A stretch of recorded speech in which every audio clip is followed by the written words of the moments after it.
After 10.5 hours of deliberation over 2 days, a Minneapolis jury found former police officer Derek Chauvin guilty on all counts in the death of George Floyd. That includes second-degree murder, third-degree murder, and second-degree manslaughter. Chauvin was immediately handcuffed and taken into custody. Floyd's family says they are happy, but there's still work to be done. Celebrations and tears broke out after the verdict was read. Hundreds gathered outside this memorial for George Floyd after to share their emotions. You're looking live at that memorial right now from Minnesota, which is quiet at this hour. Let's head over to NICKELLE Smith now, who is live outside the Metro Courthouse as lawmakers are reacting to Tuesday's verdict.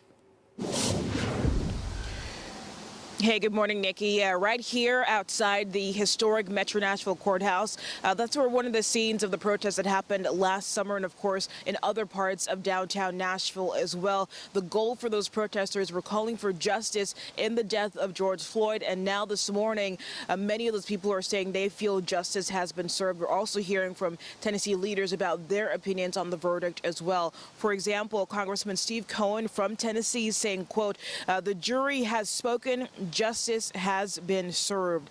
Tennessee House Republican Caucus Chairman Jeremy Faison said, quote, from the earliest of our development, we as humans believe in justice.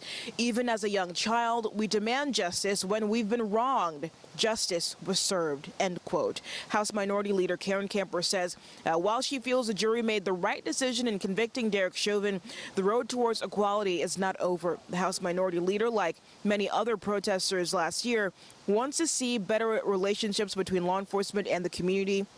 She says the death of George Floyd created a wave of emotions when people saw it unfold on video. She says mothers who had sons wondered if their child could end up like Floyd.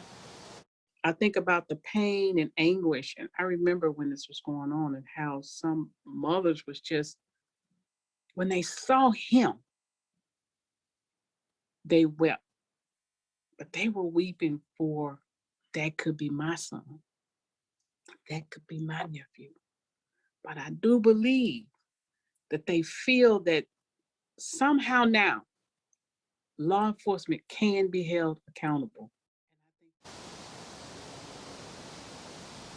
She says she hopes that there are policies in place to continue that mentality and to continue what people are feeling about the verdict, that law enforcement can indeed be held accountable when they are in the wrong. But again, she says she feels the road towards real change is going to be a long one. Reporting live from the historic Metro Courthouse, NICKELLE Smith, News 2.